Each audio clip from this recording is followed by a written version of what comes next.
Hey, hello, everyone. Thanks for joining us for Access City Council. I'm your host, City of Las Vegas Communications Director David Riggleman. Coming up on this show, Ward 2 has a new firehouse. We'll take you inside. And a special gala was held to help end human trafficking and empower our youth. Here to discuss these topics and a whole lot more is the councilwoman who represents Ward 2. You know who it is, Victoria Seaman. Welcome back. How are you? It's good to be here, David. It's good to have you on the program again. Thank you. We were just saying before we went on the air, a lot to talk about. A lot happening.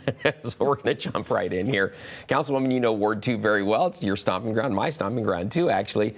But if you're not exactly sure where Ward 2 is located, well, we're going to show you right there on the map. It's the place with the big 2 on it, appropriately enough, basically west of the Rainbow Curve. If you live in that area or work in that area, then, of course, you're in the city limits of the city of Las Vegas.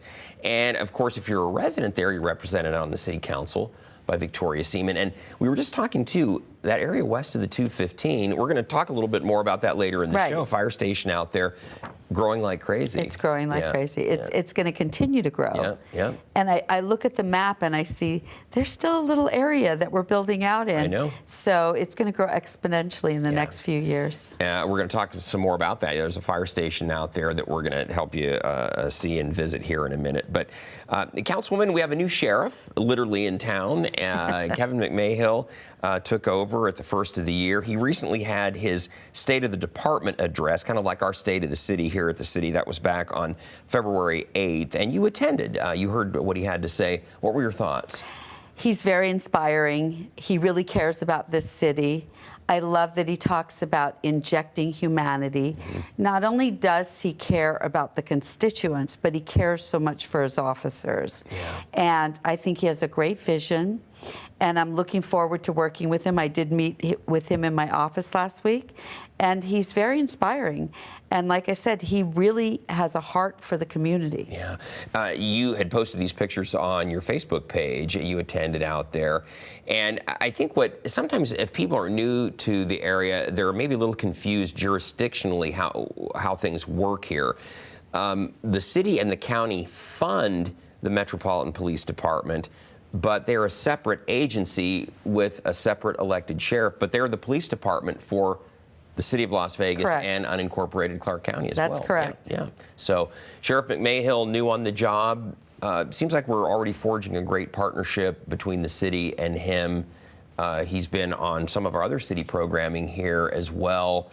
And clearly, and he's met with a lot of the council members. That's exactly because it's important for him to work together. To build that relationship. We all need to work together because we want to make sure that we live in one of the safest cities in the country. Absolutely. We want to keep it that way. A lot of people come here, visiting here, 40 million a year, want to make sure they're safe, of course, and the people who live here, we want to make sure that they're safe as well. Exactly. We have a lot at stake. We do.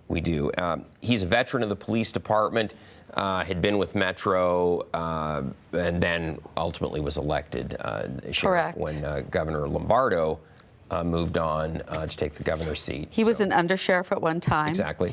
And he won in his primary. He did, which is a big deal, which is means you have to very well liked. 50% of the vote. I think somebody else I know did that as well. Somebody named Victoria Seaman also won in the primary too. So, and then Councilwoman, the other side of the coin of law enforcement is what sometimes when people get caught up in the system. And this was very interesting.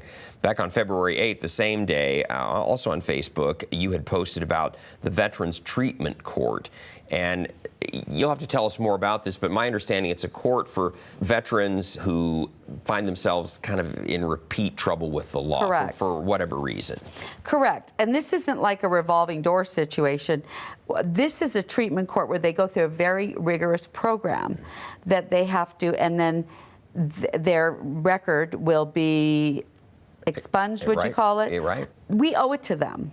If they are able to turn their lives around because they have substance abuse or mental health awareness or PTSD, we owe it to our veterans to help them. They served our country. So I love what Judge Harmony Letitia That's Judge Letitia right there with you, Yeah, it's her court, and she does an amazing job. And once again, the people in our community, she has a heart for this. Right. Rather than just, well, we're going to put you back in jail again. You know, you've messed up again, back to jail. Yeah, and I'm sure they go through a process to make sure they're picking the right people who they know are willing to go through the program. And take those steps to get their lives kind of straightened out then, yeah. Yeah, and I can tell you this, they were all men this time, all the gentlemen, they were very grateful to have turned their life around. Councilwoman, was it a variety of things you mentioned? Was it mostly substance abuse, PTSD, substance abuse primarily? Yeah, a lot of it is alcoholism and substance abuse. But, you know, that all goes hand in hand with their service. PTSD and their service. And once again, if they are willing to do the program, I think we should be willing to give them that second chance. Well, good for them, and best of luck to everybody that's going through that program, and best of luck to the judge having her court move forward. So, Councilwoman, we were talking about the area west of the 215 in your ward. Again, it's kind of like a foreign country to me out there, because I go out and all of a sudden it looks different all the time. But we have a new fire station out there, Fire Station 47. You posted pictures on Facebook back on February 11th. This is obviously the team from out there, and the community could come out and check out the fire station as well. Yeah, you saw a lot of kids having fun out there. There they are, right there. Yeah, and they gave me a little bit of a tour. I hadn't been to that fire station, and they were having an open house, inviting the public to come and see exactly what they do. And then there's there, Chief Gray, Fernando Gray, our fire chief, yeah. And you know, they were having, when we went there, they were having Super Bowl the next day, so I had my staff go take them some donuts. Yeah, so because please don't give me a call during the game. We don't think about this, but they have to stay there. Yeah. They can't leave. So, you know, their families can sometimes come. Right. Again, these young men and women, they sacrifice a lot. So they do. We want to tell them how much we appreciate that. They're on 24 hours, then off 24 hours, then on 24 hours, then off 24 hours, then on, and then they're off for 4 days. So it's kind of a revolving schedule. Yes. But vigorous, yeah. And it includes holidays, Super Bowl Sunday. You know, the rest of us are sitting down in front of the game, and they're ready for the next call. That's right. But that's very cool. And again, I've not been out to Fire Station 47 myself. I have to venture out there and check it out. So, very nice. Yeah. So, and then, Councilwoman, you have a nice little tradition that goes on in your ward. You can do this in your ward because your pool's inside, but you have your dive-in movie. You posted all this on Facebook. It's pretty cool. The kids can come out, swim, and then watch a movie at the same time. Correct, correct. And they have a good time. They love coming out there and swimming and watching a movie. That is a beautiful facility. It's been renovated. We spent a lot of money and a lot of time fixing it up. It's an older facility. But what better than to be able to go swimming in the middle of winter and, you know, not be freezing? In the weather, this past winter, we've had some crazy weather. But it's been very cold. Go inside, and if you're into swimming laps, you can do that. Stay healthy. We have our desert mermaids there. We have our sandpipers. Exactly. They can swim all year round. Producing Olympians that are going on and winning medals. Yeah. And soon we'll have a new pool there. Yeah, pretty cool. Yeah. Pretty cool. So the dive-in movie was again February 11th, and obviously a lot of fun. You've been doing that for a few years now. Yes, to where, I enjoy that. I enjoy going and seeing the little kids get excited about the movie. Right, exactly. And there's popcorn. Exactly, and you know, what better than swimming, movie, popcorn. Yeah, fun, good stuff. And Councilwoman, you attended also back on February 23rd. We had the Las Vegas Global Economic Alliance, LVGEA, had an event. You posted these pictures on Facebook, but LVGEA had an economic outlook for the short run here in Las Vegas, and everybody was all ears on this because we're coming out of the pandemic. We're hearing about recession, we're hearing about inflation, we're hearing about all these things that might negatively impact us. But my take was the news out of this was really pretty positive. It was positive, and there's a lot of great things happening in the county, in North Las Vegas, Henderson, and in the city. Yeah. It's unbelievable. And had I not gone there, I really wouldn't have grasped all the different things that are happening in our community. You know, Councilwoman, I think the thing that was interesting to me and exciting is that, of course, we know that tourism and gaming are the lifeblood of our community, and certainly there are a lot of opportunities growing out of that. That industry is doing very well, despite us coming out of the pandemic. I think people are ready to get out and have a good time. But the diversity of our economy was exciting to hear about, all the different types of manufacturing and the tech that's coming to Las Vegas. I loved, and the medical in North Las Vegas. Right. That was amazing.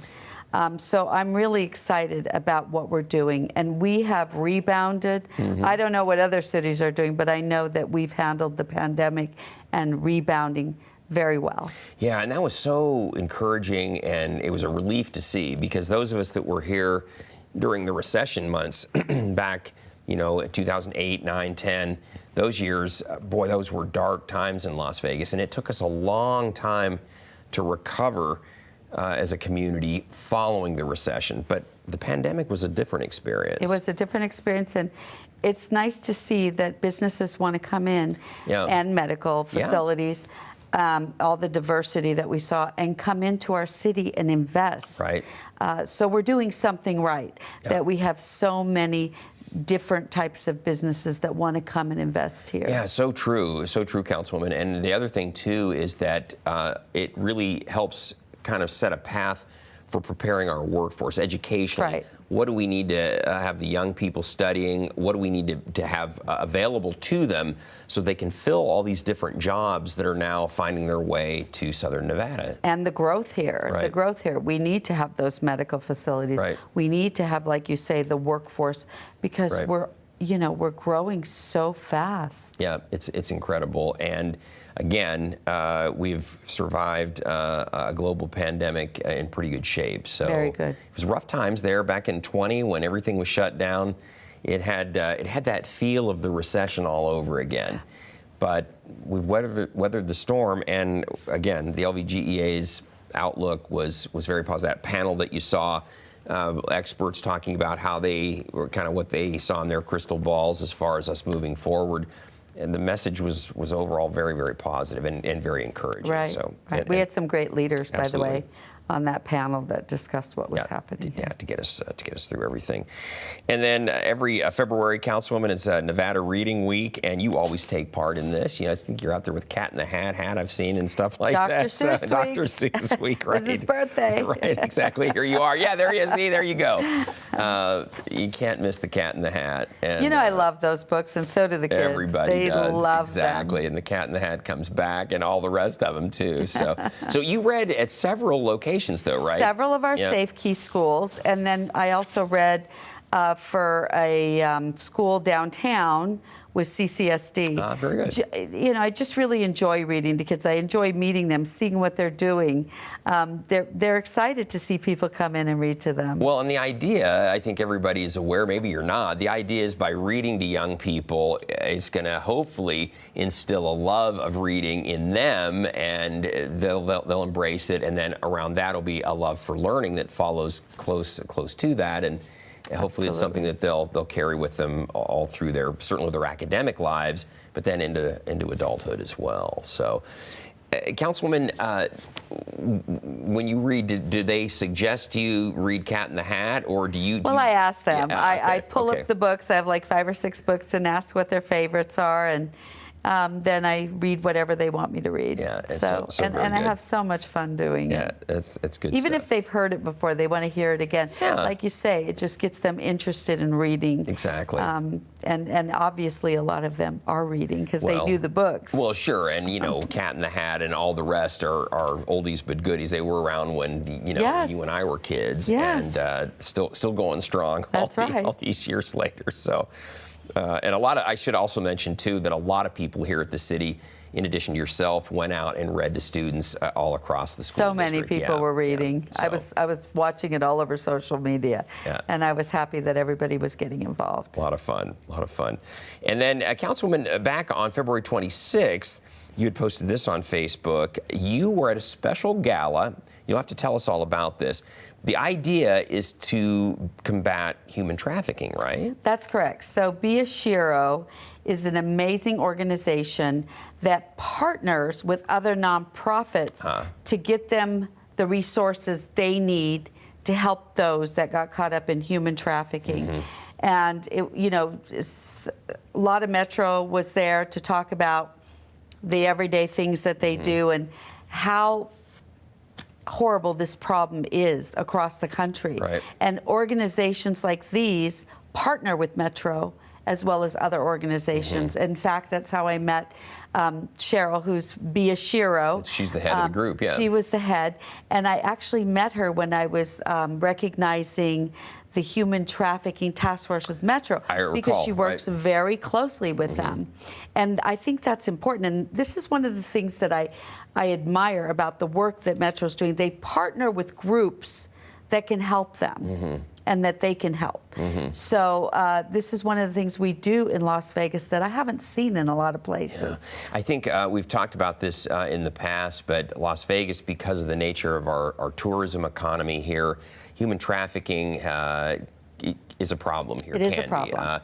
Young women, sometimes young men, are brought here because of all the tourists that come through. And we hear so many stories of people who get caught in that lifestyle, and once they're in it, it's so very hard to get out. Exactly right. But you have a lot of people helping, and Metro, their task force, amazing group of people who really care, and they're, again, you can find kids as young as 11 years old that get caught up in this. That's just terrible, yeah. And so they're doing all they can to combat this. And groups like these are very important because they are providing the resources that Metro and government can't provide. Yeah. They're providing them. And I should mention, Councilwoman, also our own fire department. We have training for our paramedics that when they go out into the field, they know what to look for. They're trained to look for signs that could point toward human trafficking. And that's what the Metro Task Force is all about. That's right. They're out there actively looking for people who are engaging in this business, but they're also helping people understand, well, these are some telltale signs of what human trafficking might look like. If you see these things, there's a chance that that's really what's taking place correct. here. So that's correct. And like our own fire department, in fact, they pioneered that training amongst first responders to help them. If you go to a scene and you see certain signs, that's something that maybe needs to be looked into. Yeah, here, so. They do an amazing amount of training. And they sure do, sure do. So very good, Councilwoman. And then, a nice tradition that you have in Ward 2 is your Ward 2 Biz and Breakfast Buzz. And you had one back on March 4th. And these have gotten so big now. You've had to move to a new location. We are now doing them at Veterans Memorial. We no longer fit in those small rooms in restaurants, and I'm grateful for that because it tells me that the constituents want to interact and they feel comfortable enough to come and interact and ask questions. We do it once a month on a Saturday, not the same Saturday, but 9 to 10, and we invite Metro and our marshals to come in and answer questions. The public safety, Public safety is number one. Yeah. And so I appreciate what they do, and I appreciate the people who come, and we always get new people. I know, that's great. That's great. These used to be at various restaurants around Ward 2 where people could go and have breakfast, but as Councilwoman noted, they got so popular that it overflowed the restaurants, so you had to move it to Veterans Memorial where there's a lot more space. There's a lot of space, and if we have to move to another room, we can open up. Exactly. There's a sliding door. We can open it up. So it's a good place for us. We're comfortable there, and then we can accommodate people if they don't RSVP. But all people have to do is show up, free breakfast, free, like I said, we answer questions. And yeah, it's very informal, and I think that's why people are attracted to it, because it's not like having to come to City Hall to meet with a council member. It's just you're talking over breakfast. It's in your neck of the woods. It's close to people's homes in Ward 2, and a lot less intimidating than coming downtown, coming into City Hall to have to talk to someone. And it's important for my staff and I because issues change, I mean, we have the same issues over and over, but there are new issues that come about. And we want to hear about it because we can't help our constituents if we don't know what the problems are. Right. Councilwoman, what typically are you hearing? Burglaries, Yes. that kind of thing? Mostly it's public safety. Yeah. Burglaries, it could be people breaking into cars. I hear all of the above. Or people just strangers in the neighborhood that are staking out different houses.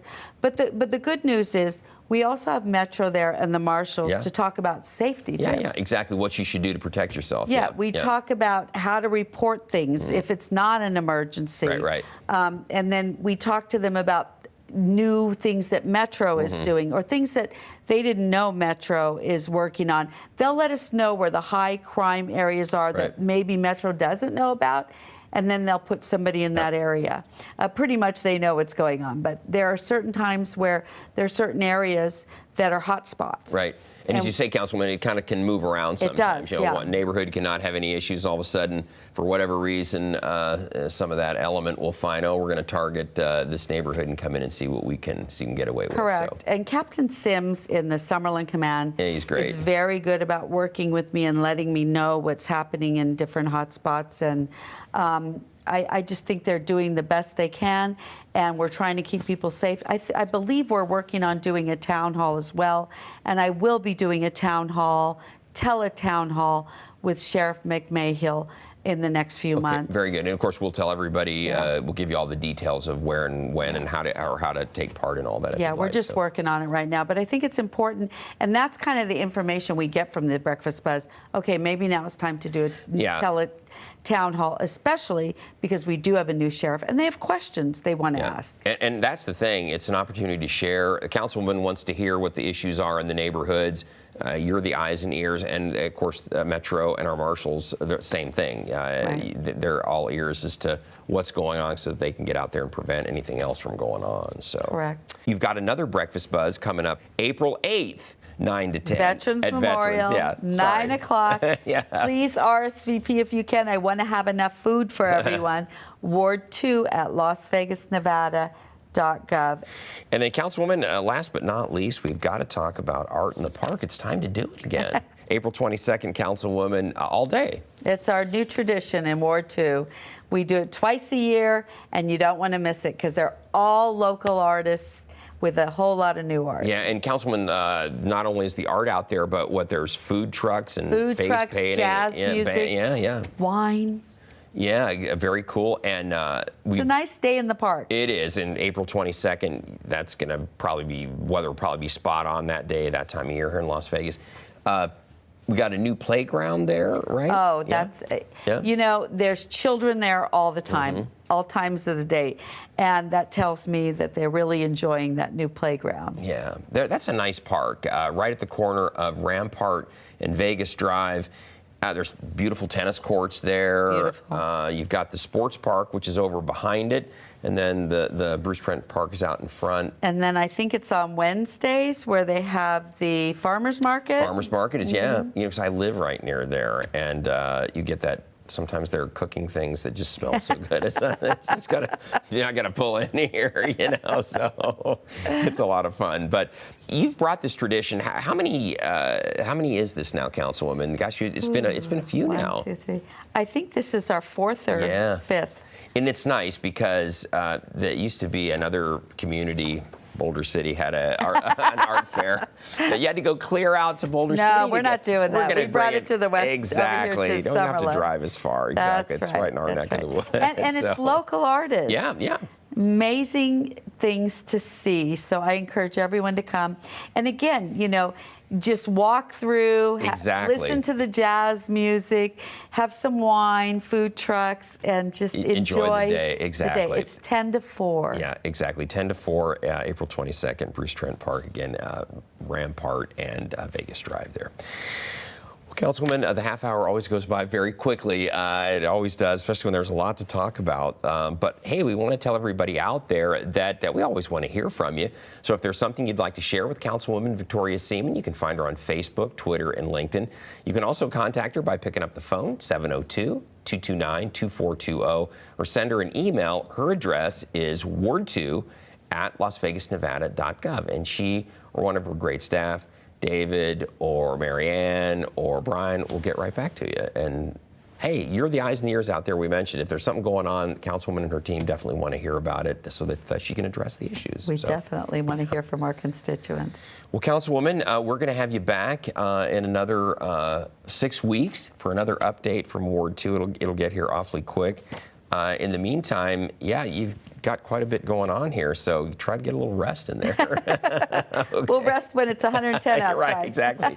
That'll be here soon enough, Well, folks, Council, it was great to having you on the program again. We'll see you again in 6 weeks again. And everyone, don't miss our next show beginning on March 31st with Ward 5 City Councilman Cedric Creer.